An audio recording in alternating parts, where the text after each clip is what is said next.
And we're back. Again, Here we are. How exciting. I know. And episode 2 of season 2, and straight after the Home Improvement Awards. Magic. And it was a fabulous night indeed, Michelle. It was. Loved it. It was amazing. It was great And fun. on the Scottish Home Improvement Awards note, we're joined by Lifetime Achievement Award winner, Mr. Woohoo. John Amabile. Yay. Lovely to be here. Thank you very much. It's a wee bit quieter here than it was at the awards. Yes. No comment. Yes. Yes, it was. And I think the thing is, we had obviously like the microphones, which have came through the sound really well, but round about us, we absolutely had the noise from like, it was just insane. And it's funny, I typically use the mics on a day-to-day basis and I'm familiar with them, but I don't know, I was just screaming, shouting. I was like, John Amabile's here! I'm like, oh my God, that needs to be edited and toned down. But you looked very surprised on the evening. Did you not know that was coming? I had no idea. Because I'd been booked to interview the winners, because I'd been out to see some of the contestants, the people that were in the runners-up for the awards. So I thought I'd be interviewing. And I arrived and I thought, nobody really... And the sound guy kind of looked at me as if I had two heads, which isn't unusual. And I thought, he's not even miking. This is weird. And Warren said, come and sit next to me. I'm going to be cutting a cake. And I thought, can't even have a slice of that because I'm still on a diet after 40 years. And then when he started to say, they're going to do this new award and the recipient was born in 1964. I went, 1964? Gosh, that's old. Oh my God, that's me. I was born in 1964 as well. And the more he revealed about this person, it was me. So I was very, very touched. Very touched. It's always nice to be recognised. You know, a lot of our job in interior design, when the job's complete, you need feedback. So it's a bit like feedback on my life. And what makes it a lot more special as well, it was the 10-year anniversary, so it was a nice nod. I know. Because you were the very first presenter. I was indeed, yes, yes. And you know, I'm so pleased for them. They're such a good group of people. Yeah. And it doesn't matter what the style of awards they're doing, they recognise the people who make our jobs much easier and people that are often not recognised. So for me, I've always been really keen to be part of it. But then to be recognised at the end was the icing on the cake. And, No-calorie cake. And so well deserved, because it was just a magical night. Although he was a bit traumatised. Lifetime achievement. I'm too young for this. Lifetime Too young achievement. for this. I was laughing at that. You're like, no, there's something not right here. Math isn't mathing. It was lovely getting it from Warren as well, because apart from anything else, Warren and Sarah are just fantastic people, and he's very huggable. Yeah. He's good for a hug. I mean, I am built for hugging. Yeah. But to get a double hub on the chub is great. Oh, I love that. I think, though, as well, because Warren's so passionate when he was on here, and he's so passionate about people working themselves up and improving their lives and making themselves better and going for it and really aiming for the stars. Like he told us about being at school and he didn't do well at school and all this kind of stuff. But it's dead inspiring. So you go into that room with the 700 people and they're like all tradies, and you're just like, some of them are business owners, which is fantastic, but some of them are just starting out, and I think that's inspiring for them then to be in a room with all those people. Chatting to the mixed bag as well with the folk that's been in there. This is the 5th, 6th, 7th awards, whereas the people that were there like on their very first, totally overwhelmed, because it is an overwhelming night, especially when you're sharing the room with that amount of people. So it was nice to get both perspectives at. But lifetime achievement, John, absolutely fabulous. Congratulations. So that's got to mean a few things. So looking back over your career, like what moments are standout moments for you? Do you know, it's difficult to pick out because it all just seems to have just flown. A lot of people think I was just in the right place at the right time. I did put myself into those places and put myself up for things that I didn't think I would do or didn't think I'd be able to achieve. So I did force myself, I had a bit of gumption, but I was at the right place at the right time when like TV makeovers started, when everybody was reading the Sunday papers to see what you could do. There was supplements. So I've always been in the kind of place at the right time. And even before I went in front of the camera and I'd done things like Taggart and Dr. Finlay and the set design for Scottish television, that was a bit about me creating environments or visual places that stood out. So that kind of stands me in good stead as well. So when I was doing 60-minute makeover, I knew that turning that to that was going to be amazing, even if it was rotten. As long it was going to be a big change. So I've always been quite savvy about what makes a big change for people, and that's led itself on to, if you're trying to advise somebody how to spend wisely, spend the money what you see. I know you have to spend the things on the nuts and bolts, like the trades that make it all happen, but spend your money where you can see it, or where you sit on it, or what makes you feel comfortable. Yeah. It's funny, just when you're obviously touching on 60-minute makeover there, Michelle, tell everybody, what is the noise that lives rent-free in my head? Oh, is it the tick-a-tick-a-ta? You used to are much better at it than me. Every time he says John Amabile does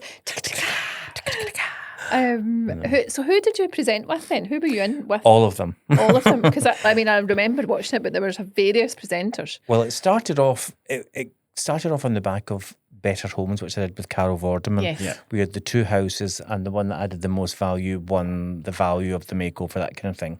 And then they realised, as a production company, it was taking us a week for an hour's worth of TV. So we kind of worked out, what could you do on a day's filming to give you a good hour of quality interior design? And that's what then developed into 60-minute makeover. So it started off with Claire Sweeney. Yeah. From Brookside. Yeah. I'm not very good at accents, but yes. Claire Sweeney. Yeah, I remember Claire Sweeney too. Yeah. Very young watching it. It was Claire I remembered him with. Claire was the first, and then we swapped soaps, went to Hollyoaks, and we had Terry Dwyer. Oh, yes. Yeah. And then we had... forgotten about that. Who did we have after? Catherine, who had been in Homes Under the Hammer or something. And then for 2 seasons, the designers presented the show themselves, which I preferred.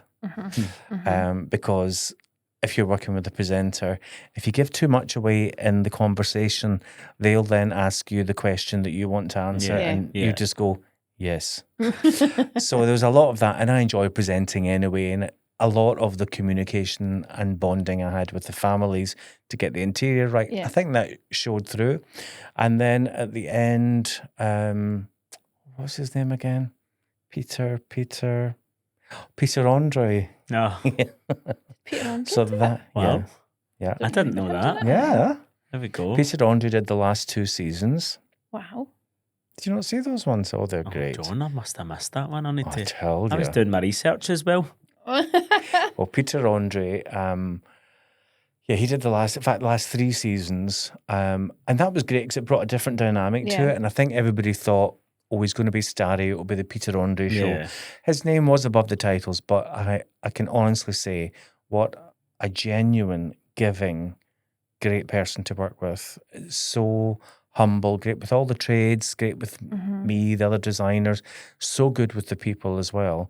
So really enjoyed that. And then at the end of the day, funding the way it is in all productions, unless you're filming it on someone's iPhone now and you edit on the way home in the bus, the production values, I know you can do some great things with your own kit, but those big days of like 2 cameramen, sound men, I mean, it was like when we did 60-minute makeover, it was a crew of maybe 50 people. And how long did it actually take? Oh, Michelle, you bet I me knew to you it. would. You just picked the post there. Well, well, it took the day to get the hour's worth of TV was a whole day of filming. So I would arrive maybe 7 a.m, skip through hair and makeup, just didn't bother with it. I'd obviously seen the place before, so I'd measured it all up. So I made sure that the sofa could get into the room. Right, okay. You needed 6 rolls of wallpaper. So I'd broken everything down to a specification, which was all kept in each room's gazebo or storage area. And then you did all the before filming, a bit like, hello, I'm John Amabile, and this is Mrs. McGinty, and this is her daughter, and this is the story. And then an hour before lunch, we started filming, and we filmed for half an hour as live. Blow the whistle. Film as live. Yeah. And I had 2 teams, 2 upstairs, 2 down, 1 team upstairs, 1 team downstairs. And then once we'd done half an hour, we stopped for lunch. Just let the paint dry. So when you were just doing a tea break, we had an hour, maybe 2 hours prep. Then we filmed the second part as live. So you did see if it didn't happen within that hour's filming, right? Okay, it wasn't happening, right. And then afterwards, you had all the reveal shots, the befores and afters, close-ups. Sometimes if I had to put my hand on a piece of wallpaper, all those things. So it probably took, on a good day, 10 hours to get that hour's worth of telly. If you were doing a kitchen, which we didn't do a lot of, which is a nightmare to do anyway, sometimes we went into maybe 10, 12, 14 hours for the half hour's worth of TV. And some of it was shit. Some of it was left unfinished. Well, we always made sure, health and safety, that everything complied, like the gas was connected up again, the electricity, all those sort of things. Any rough edges, piece of floor. We always left it to that kind of level. It wasn't like, I know there are other TV shows that did leave things in a questionable format, but we always tried to get it up to a standard. But saying that, then you couldn't really do things like, we do like water-based gloss paints nowadays. We couldn't do anything that took more than an hour to dry. So that kind of limited you to the kind of finishes you wanted. Tiling, grouting, just out the window, that kind of thing. But I would say, quality-wise, we always tried to leave it as best quality we could, bearing in mind it was a very quick makeover. I mean, it's got to be good telly at the same time. But like, was there no one where the guy hated the bedroom? Was that 60-minute makeover? No, it was Your Home in Their Hands. Did you ever see that? It's doing the rounds in TikTok now, John. Oh, is it? And it's Celia Sawyer, the presenter. It is gold. And she's just standing there and like, you're looking at this going, that is a shambles. It's shambolic. She's like, and the walls are grey, and he's like, I wanted the bright colour, and he's like, yeah, I suppose it is bright. She's like, no, it's not. And I'm like, you have done this. This is the worst TV ever. However, it's doing the rounds in TikTok now. Yeah. It's everybody loves changing rooms because of Lawrence's red hall with the black and white floor, which the woman absolutely despised. And, Lawrence is probably one of the most successful and well-known interior designers on TV that there has been. But he's kind of known for getting it wrong and doing his own thing. But, he's still got a standard. And if you meet Lawrence and cut them in half, that's who he's. Yeah. He's Rococo through and through. Yeah. That's just who he is. I made the decision that when I started doing interior makeovers on TV, and also with clients as well, it's not about me. Exactly. It's about interpreting what people want and getting it right. Yeah. And I quite frankly would hate to spend a whole day of my life doing something that was rubbish and wrong. Like it, absolutely. And not the right atmosphere or style. Yeah. But it's sensational. I mean, people are still talking about Lawrence's room. Yeah. It just shows you. But I think that is the thing, you've touched on it there. Like, people do have a fear when you say interior designer. They're a bit like, oh, will you give me something that's not, and it's not, as you say, it's not about what you love or what you like or what your style is. It's about interpreting what the client is telling you, and it's not it's not through questions like, do you like this colour? It's about, tell me how you live, tell me how you want to use your space. Whereas they think you're going to come in and do something totally futuristic that's not going to suit them, when actually you're listening and obviously fulfilling their brief. Because Declan does some social things on some of the projects I'm working on, and he cannot hide a face. Like, so you'll need to fix that. Yes. And he will say, like, I'm like, right, okay, so this is what the client's looking for, and I would need to tap into that, and like, I need to research that bit and whatever. And he's like, oh, Michele, how can you get on board with that? I don't like that. And I'm like it's not about what you like, it's not about what I like, it's about what's going to be good for them, what's going to make them feel like, this is wonderful, this is my home, this is where I want to relax, this is where I want to bring people. But you're just like, the face. But equally with your expertise, it's about saying, this isn't something that I would have chosen. Yeah. I'm quite surprised that you quite like this. Can I suggest that maybe we take that germ of an idea, give you that? What if we did this with it? Because I think you'll find that's my... Yeah. And there's a language you have to... Because interior design is like having a relationship with somebody. It's not just curtains and cushions and, the hard where part of it is a relationship that you enter into, and there has to be trust. I mean, people are parting with money, they don't like it, and they don't pay you. What's the point? Yeah, definitely. And on that, is there anything you've ever said? Because when I was like learning all about interior design and the training, they said, don't, if there's a project that you think you cannot fulfill, like say you just can't get on board with it, say no to that project, because it's going to be a bad experience for you and it's going to be a bad experience for the client. But when you're starting out in business, you're kind of like, oh, I can't say no. I can't say no. I've never fortunately had that where I've kind of went round and thought, I don't know how I'm going to do this, but eventually got there with it. But there's been nothing so far that I've had to say like, oh, I actually can't, I don't know how to do that, like, or I don't know how to get on with your style. Is that something that you've ever came up against? Yes. Yes, obviously. Yes. And again, you have to decide, is it worth your while? Because it could be a 4-month period of horror for everybody, with no financial gain out of it and a lot of wasted time and money. Yeah. So I think it is difficult when you're starting out to be able to say no. But if you don't go and buy chocolate ice cream if you hate chocolate ice cream. Yeah. You know, there's some things you just, if you're a leopard and you can't change your spots, don't. Yeah. You know, and I'd like to think that I can interpret most people's wants and their brief. But there have been occasions where I've said, can I maybe suggest you try this and not use me in this occasion because I don't think that works for you and I couldn't help you fulfill that. Yeah. There's a lot of diplomatic ways of saying no. Yeah. And does John have a signature style that naturally people go, oh, that's a John Amabile? Well, Just like they would say that's a Lawrence. That's a Lawrence. What's a John Amabile? I don't have anything like, I would say I know how I like to live. Yeah. And I know that my interiors might not be everyone else's cup of tea. But that's how I live. And I'm not impressing and enforcing my look on you. For me, I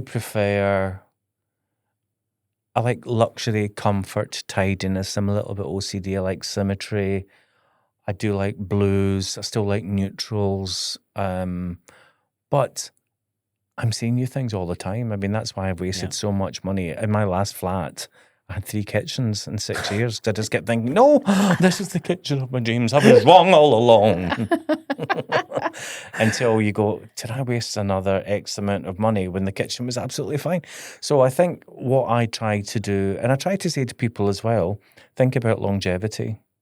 And if you do keep or that in mind when you're deciding things, think of how you can, pimp things up or change things without a massive change. Yeah. When you come to do your kitchens and bathrooms, the big money items, do your research. Just go everywhere. Just make sure you've seen every option so you know when you've made your decision and you've paid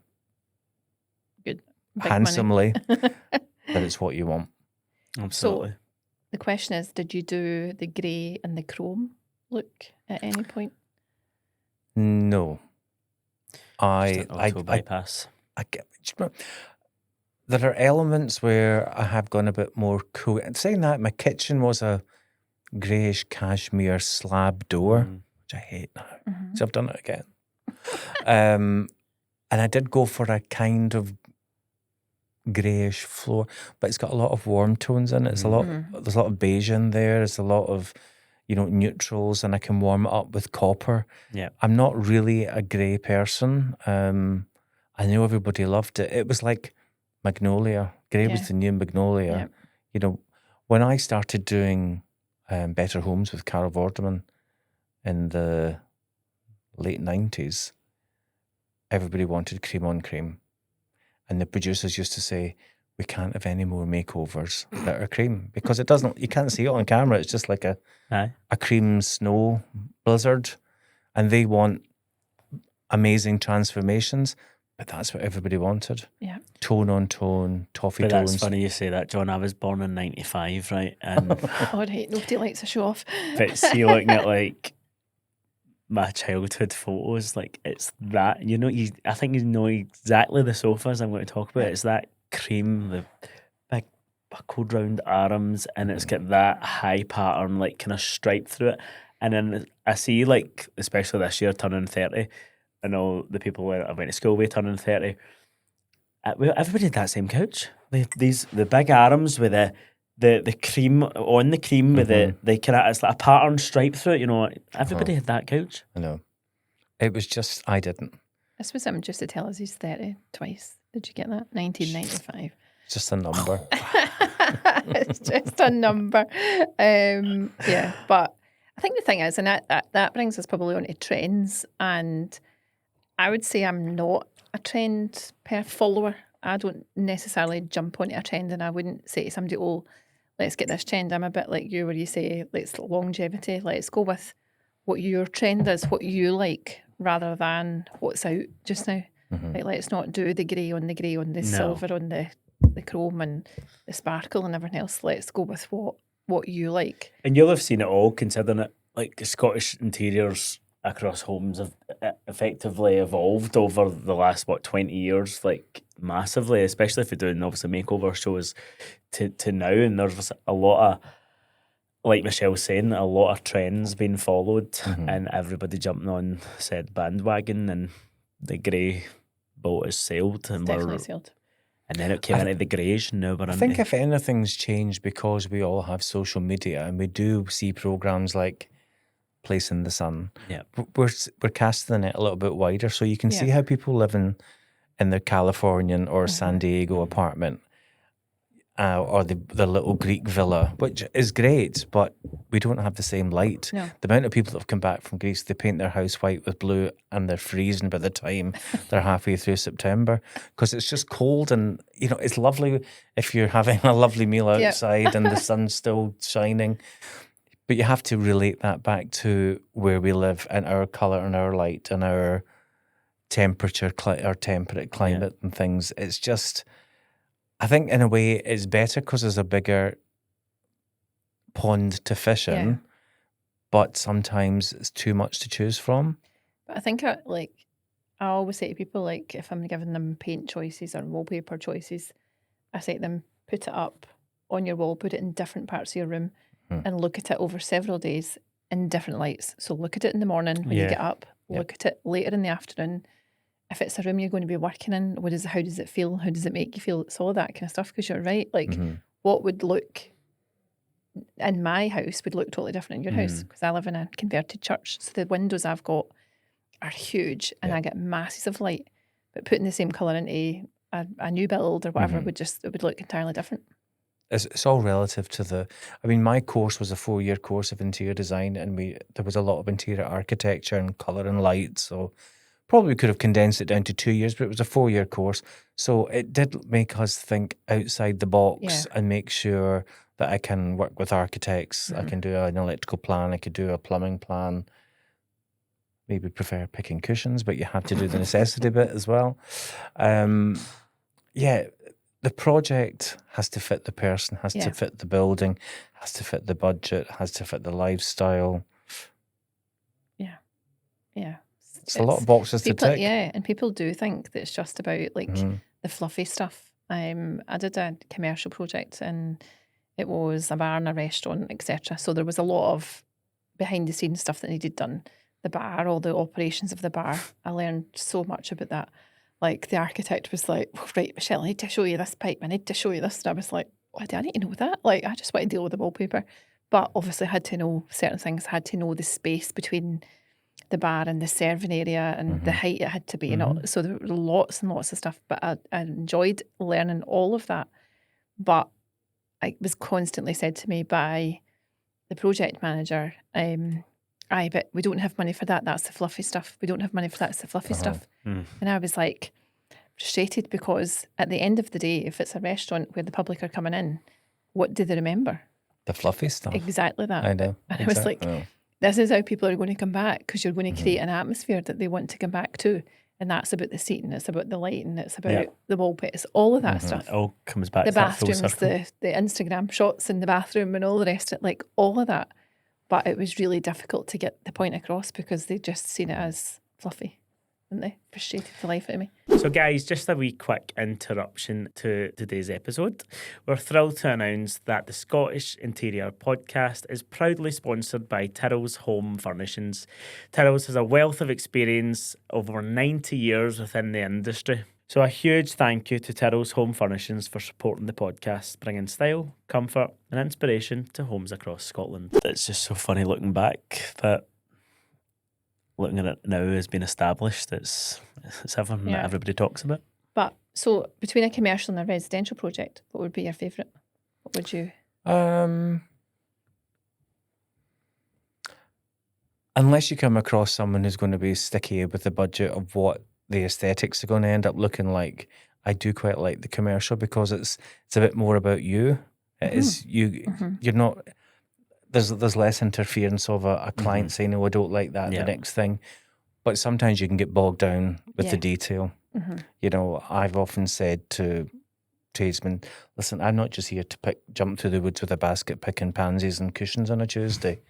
I do, but you know, I've done my research as well, so I know that once you've completed that you need to spend X amount on the right marble because it's facing the bar and the first thing you see, and you will need that light, and I don't want it green, I want it blue, and you will. And I think I think nowadays a lot of tradesmen are getting more connected with their creative side. So I don't think, it's certainly not as bad as it was like maybe 30 years ago, where if I was going on a building site looking like a wee Poofy boy racer. So I was, still am. Just. But now you're like, I'm now tailing a caravan at the back of the racer. They take your creativity a bit more seriously, which is a good thing. Yeah. And I was actually talking to Reese at RD Venetian, and exactly everything you've said there. He is on the ball. We actually sit and listening to everything the client says and actually recommending what he thinks is best, and that's just came full circle, I'd say. Yeah, that's a good thing and a bad thing at times, though. I like the fact that trades can be a bit more involved in the care. Then it shows that they care, and that's what you want. You want to work with a trade who's going to care about your client as much as you care about the client, and you want somebody to represent you when you're not there. So I like that. But also you get some kickback from people. Yeah, I worked with somebody and it was in front of the client. It was like, I don't think you should do that because that looks a bit shit. Well, do I think you should? And I'm like, hello, like why are you doing this in front of the client? Like let's not be doing that. You want the client to have every faith and confidence in you and your team. Yeah. So I think there's sometimes a balance, and it is like as you say. There's again TikTok. It's the whole. Here's the interior designer walks on site and everybody's like, shit. And they're all like shutting things. Back to what John was saying as well, it's because this is the world we're in now as well. That you're getting your TikTok plumbers and your TikTok tilers, and they're making an absolute fortune out with what they're doing as their own trade by what they're showcasing across their platforms and socials. And my dad was right. I should have got a trade. Well, that's what we were saying that to Warren when he was on. Like we used to say years ago in school and stuff. Well, if you're no clever, you can do some woodwork, all of that kind of stuff. And now you think, oh my god, like the joiners. I wish I was a joiner. Like everybody. No, I wish I was a plasterer. Yeah. Venetian plaster is just like that's where the big money is. That's you can't get a plaster to do normal plaster. No, it's all Venetian. What is your take on Venetian plaster? I do love it. Do you? Yeah. I had a fear that it was going to be like Artex at some point, you know. We spoke last season about is it phasing itself out? Or is it? Well, I would say, being my age, it's been in and out at least twice in my career. So I used it first in the late 80s. Wow. And then like, wow, John, how old are oh my god, John, we didn't do it all by candlelight. And then it had a resurgence in the early 2000s, but I think it's always had a place. Yeah. And again, it's finding, if you introduce that to a client, they've never heard of it, and you show them a sample of it and they go, oh, it's not wallpaper. You know, it's something different. You know, one of the nice things about getting older is seeing things come around again. Like my college project was all black and white marble checker floor. It was an old building in Glasgow we used to do up, and I turned it into a fashion cafe because that's what everybody was doing in the 80s. I think it might have been a hairdresser's place on the top. But it was an old building on Argyll Street you took as a project. But all of those things, if I was to show you my project now, you would think, oh, that's actually now what everyone is looking for. And if you look at all the new collections that come out, a bit like fashion, they come out with the spring and the autumn collections. Same as, with interior design, there's new wallpaper collections, new fabric collections every 6 months or often. More than that, it's all come round again. Yeah. But that is the case, isn't it? Everyone goes round. Same with fashion. Everyone just goes round. I've just finished yesterday a project in Pollokshields, which was one of the old Victorian mansions. It was a care home at one point. Now it's a full just residential family home. And it was 10 bedrooms to begin with and 10 bathrooms. We've done a couple of bedrooms into an office and a games room and stuff. So it will be marketed as a 7-bedroom. But black and white was the theme throughout. And it's the big checkerboard tiles on the floor. The staircase is all painted black. It's a runner. It's like, and it's classic stuff, isn't it? It's classic, but timeless elegance, perfect blend of modern way. But it's still got its place. Yeah. The only thing I have a problem is if somebody wants that and they've got like a wee two-room and kitchen. You've got, and this is where ChatGPT. ChatGPT. But even with these things, you can relate it to the interior. You really need someone that's had the experience to say, the scale of that is not right for this house. The style of it's not right for this house. It will look odd and out of place. But if you like this is my take on it for this particular project. Yeah. So what are the trends? I know that we're no trendsetters, but what are the trends that you are loving that you're seeing now, and what are the ones that you're hating or would love to avoid? I would say the trends really at the moment again are very neutral, timeless elegance, neutrals, but bring in contrast with like suedes, metallics, wools, textures, and build up a texture and a palette within a neutral tone, and you can't go wrong. If you want to have colour, there's piping on cushions, there's like details on blinds, there's accessories. Don't make I wouldn't personally make a huge, big, impactful, colourful room and then you're stuck with it, whereas you can... If it's a neutral, you can go gem colours, ruby reds, emerald greens for Christmas and coziness. Spring and summer, bring in the pale blues, go nautical, go blue stripy. It's easy to do those changes. Yeah. So I would say for me, that trend should always maintain. I wasn't a fan of all the greys. I found it too characterless and clinical. Yeah. I wasn't a fan of all the gold, of the brushed gold in tap sanitary ware. Yeah. But I've done it a couple of times, tried it out with other people. I don't have it myself, but I think sanitary ware should be chrome and standard, and that's just me. Mm-hmm. Well, I'm in the matte black sanitary ware at the minute. I think it's because of the Tayford House where we've done black and white throughout, so we've stuck with the matte black, but it doesn't need to be polished. It doesn't need to be, the shine doesn't need to go into it. I moved into a new build, John, in 2021, and I thought, right, every light switch is going black. Mm-hmm. It's exactly what I've done. So the house builder changed all of them black for me. Black sink, matte effect, black tap. I'm now 4 years down the line, and I'm like, I want to pull this up. Why? Because the polishing and the shining, and you still have to wipe your sink. That's it. So I love a nice clean shiny I do love it. I absolutely love it. But I think, is it just me because of being in the social media world that I just constantly see trends and I'm a bit constantly tempted? That's the problem. Yeah. Aye. And what do you think of like the kitchen wrap that you can do now? Like that's obviously a way for people to then, they've got a new kitchen like you, 3 and 6 years. So their cabinets and everything are perfectly fine. And it's really just a case of wrapping. And like, did you know you can wrap a fridge? I was like, there's a guy at one of my networking things that I go to, and he said, he stood up and done a presentation, and everybody was like flabbergasted because he was like, yeah, you can wrap appliances. And everybody was like, can you?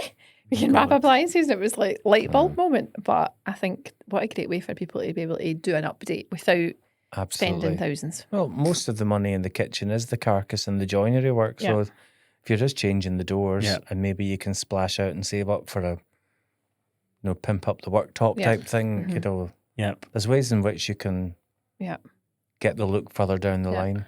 So obviously, John, we are the Scottish Interior Podcast, and Michelle and I love being out and about here and there, and where we've been this week, and we were at the Scottish Interior Showcase at the start of the year, and it's nice to identify nice niche Scottish brands. Is there any Scottish brands that you like working with directly? I'm a big fan still of Butte Fabrics, who are still a family-run business. Yeah. If you're working and I'm doing a commercial project, most of the products are wool-based, so it's inherently flame retardant. So I can buy the fabric, get the curtains made without doing any treatment to them. So I would say anything like that. I mean, I do love... it's so difficult now because even if you are like a Scottish company, they'll be bringing in products from elsewhere. They have to be as diverse as possible. Did you see the one at the showcase with the Tunnocks tea cakes, the puffies and stuff? I was just like, oh my God. And there's the pink one. What was the pink one called? Sassy Bitch. Sassy Bitch. And I was like, this is mine. I want to have this one. Sassy Bitch. It was absolutely brilliant. But you thought you were going to sit on it and it was going to like disappear, but they were actually really sturdy. Really sturdy. I thought they were great. I was like, it was nice to see some great content out of them. A wee bit different. The red was my favourite. I just liked the traditional the classic. I can't remember the name of that one, but that was my favourite. I'm a big fan of most of the companies and my suppliers I've been using for at least, one of them, Cottrell Light Centres, I've been using them for 35 years. Ruth. And what Ruth, and what Ruth doesn't know about lighting is not worth knowing. I know. And I'm still slightly in awe and scared of her. I love her. She's just great, and she just said, oh, no, John, you don't want to do that. She's just, and also I can feed off their advice and they'll have seen things. We tried that. I wouldn't try that. Try this one. I think that'd be better for you. So, I'm not proud as well. And at 61, I'm still learning every day from my contemporaries, from TV shows, from social media, looking at things, trying things out. It's good that you can have this huge, big pool of things to look at to avoid making mistakes. Yeah. And I think I came to this industry later in life, and that's why it's Interior 45, because I was 45 when I started. Oh, I know all about you. But I think the good thing is I was confident enough in life and in the working world that I could ask the daft lassie questions. So I was like, listen, and I went to people like Ruth, and when I went to the Scottish Interior, I met Vicky from Textura and Susan from Respect and whatever. They've been in the industry for years. And invaluable experience. And I would say to them, right, listen, I'm thinking about doing this, but is that the right? Am I doing that right? Is this right? And honestly, I think the relationships that you're able to build up and lean on, I think if you're not too proud or too scared to ask a question that you're thinking, right, I need to pretend that I know that. I would just be like, I don't know, right? So Ruth, what do you mean? Tell me what you mean. Never be proud to ask a question. And again, all of our suppliers are there to help and assist us in the job that we do. Yeah. They're not there to trip you up and say, I Yeah. knew that would be a big mistake. I didn't want to tell him. You fool. There's nobody really like that. And, and also from interior designer to interior designers, some people say, oh, when I did the Park Quadrant job, everybody wanted to do that job because it was a prestigious building, a great builder. Everybody wanted the job. I put myself up for it. Luckily, I got it. But if someone else had got it, I wouldn't be going, who the hell are they? There's enough work for everybody, and we all look at things in different ways. You work with your clients. Well, we're all doing the same type of thing. But in interior design, we should be there to help each other and not stab each other on the back. And I've always said that. I think that's because I came from a world of collaboration. I was always like, right, I'm going to work with this person. It was be great, and I brought the Google bus to Glasgow when I was doing digital stuff and whatever, and it was just like, I love saying, I worked for a company, so then going to work on your own is quite a lonely place to be sometimes. Now I used to go to clients and I'd come home and I'd be like full of buzz, and I'd be like, oh, right, well, it's only me I can talk to, or come home and think, is that the right thing? Who can ask about that? And it's so nice when you actually meet other people in the industry that are willing to share like knowledge, a coffee and knowledge and expertise, whatever. And I find myself then doing that for a couple of people that are training to be interior designers, and they came to Largs with me on my project for the commercial, and can I do this for my uni course? Can I design one of the rooms and whatever? And I'm like, yeah, let's do it. Like, let's just, because I think there's nothing better than hands-on. Because there probably is advice. still a stigma in and around the industry that we're all in it for ourselves. Yeah. Yeah. And don't tell MD your secrets. Don't tell MD your secrets. Yeah. That is very, very predominant in what I've seen, and naturally maybe isn't always the case. No, I don't think so. But I think when you go to things like, you know, like what we went to last week at the Home Improvement Awards, and you go to like different networking things. I think you went to the Home Mingle, the Scottish Mingle. Went into the Minglers. What a great day. Yeah. So we've had a couple, and again, like Scotland's Home of the Year. It's lovely to see inside people's enthusiasm for their home. So we had Gillian and Angela on from Scotland's Home of the Year, who won the Christmas. But that was the first time they'd met when they came onto the podcast. But they'd constantly kept in touch with each other. But it was all about their houses and their enthusiasm. So both of them go to the mingle, and they love it, don't they? They love hearing. Honestly, and I feel every time, as Anne-Marie, every time she books a mingle, I'm like, I'm away on holiday, or I'm not here. Or she's like, when are you two coming? We're like, no, I'm like, here soon. The next time. It's good. It's a great buzz of just like-minded people and all there to share. I honestly, I had met Anne-Marie because I'd done an article with Giovanna Eusebi's. It was all about the Italian connection and things. And then would you come along to this? I thought, oh gosh, what is it? And is it going to be a bit like kind of Women's Institute and a bit of flower arranging? And I'm sorry for saying that, because it was so fun and so inspiring. I met some great people, all of whom I'm still in touch with. They've asked me back again, which is really nice. And it's just nice to see that. You know, well done her for having the gumption to say, let's all just get together and talk about this. Yeah. No, it's nice. It is nice. And I think I like programs like the Interior Design Masters, where they're doing practical jobs. And we had them on as well. Essie and Victoria. Well, Victoria was at the Minglers. Victoria was at the Mingle. Yep. Now she's had her baby. This is me and my brain fog moment. But now she's had her baby, and she her priorities. She says my priorities have hugely changed, which they have. But it was nice, and like the challenges that they get set, because old Declan was going to apply for it. I was halfway through the application. And then you bottled out. Did bottle it. And imposter syndrome kicked in. You need to put that in the back of the drawer and close it. Yep. Live in the moment. Live in the moment. He was saying to Victoria, so do you actually get somebody to help you build these things? Do you actually get somebody to help you sew? Because I can't sew and whatever. Like, but tell us the secrets. But I think you should just apply anyway. So what does keep you inspired and keeps the flame burning, John? My pension pot. Do you know, if I didn't get up every day and enjoy it and do it, I wouldn't be able to do it anymore. Yeah. I think once again, saying being a little bit older, but I'm luckily I can pick and choose what I do, and make sure it's the right fit for me and the client. But you know, when I was at school, I was very arty, and my arty became my hobby, and I feel as if my hobby kind of became my job. Now, as you know, it's not fabulous and it doesn't go to plan every day, but more often than not, I genuinely wake up and say, gosh, what am I doing today? And look at that, I took a trip out to see you this afternoon. And luckily there's always something a little bit different. And I think, as they say, variety is the spice of life, but you've got to go and buy your own spices. Yeah. That's it in a nutshell. Yeah. Absolutely love that. How many cushions do you have in your living room? Well, I do love a cushion.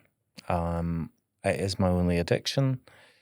I don't like too many. I like to be able to have, if it's a 3-seater, I'll probably have a maximum of 5. as long as it wasn't a scatterback already. And if it's a 2-seater, maybe 3. Always have uneven numbers. A bit like flower arranging. Always go for 3, 5, or 7.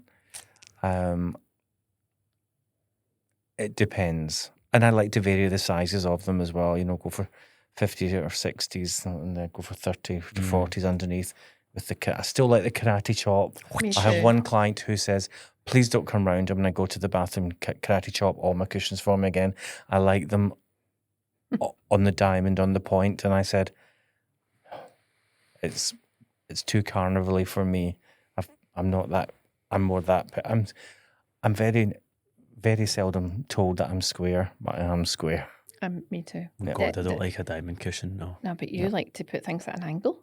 I like an angle. I used to quite like a bit of stacking as well, which is quite nice. Or I'm a stacker on the bed, I must say. Oh, yeah. Like everybody always says, is that how many cushions you've got in your bed? And who's always like, oh my God, it takes me about half an hour to get into bed to take the throw off, take great the for show cushions homes. off. Yeah. I mean, I wouldn't want that. Yeah. But I can't stand this pet hate of people not making their bed when they get up in the morning. No, I know. No. I'm like, your bed has to be. Can't leave the house without. No. Absolutely. And my night is always folded under the pillow. Yep, me. My baby dolls.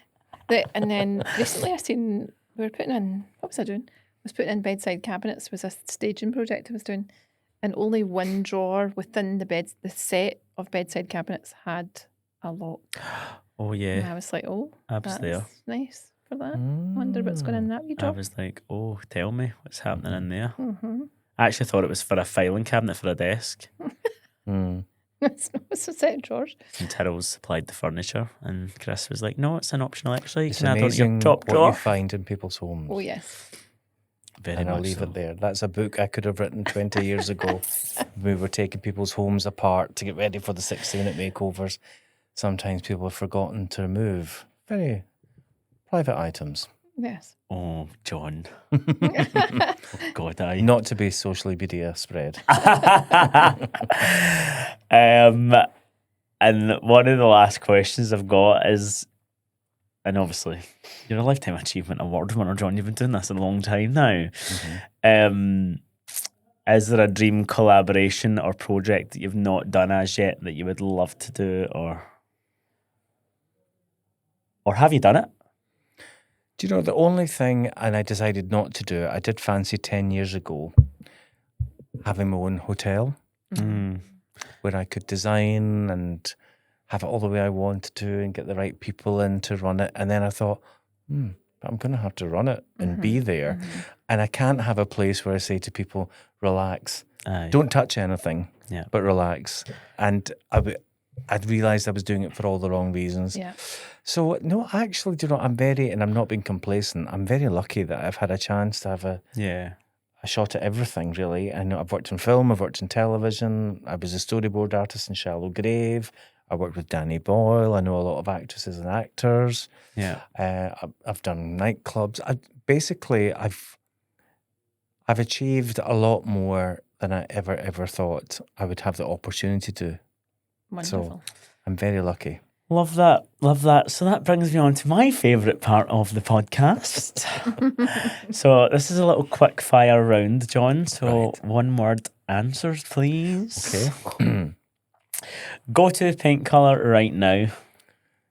Dulux Egyptian cotton. Oh, that's my favourite. Yes, John, high five. Luxury splurge you think is worth it?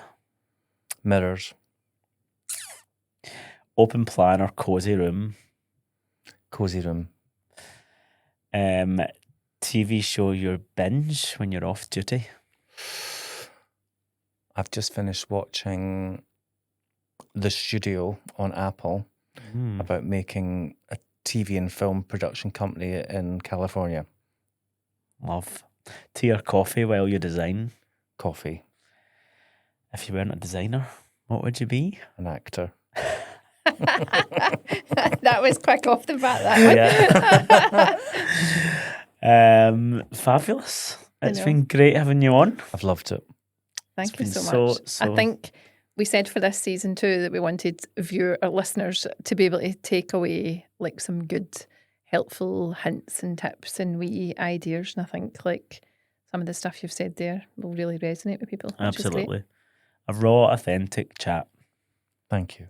Thank you so much. That's a wrap.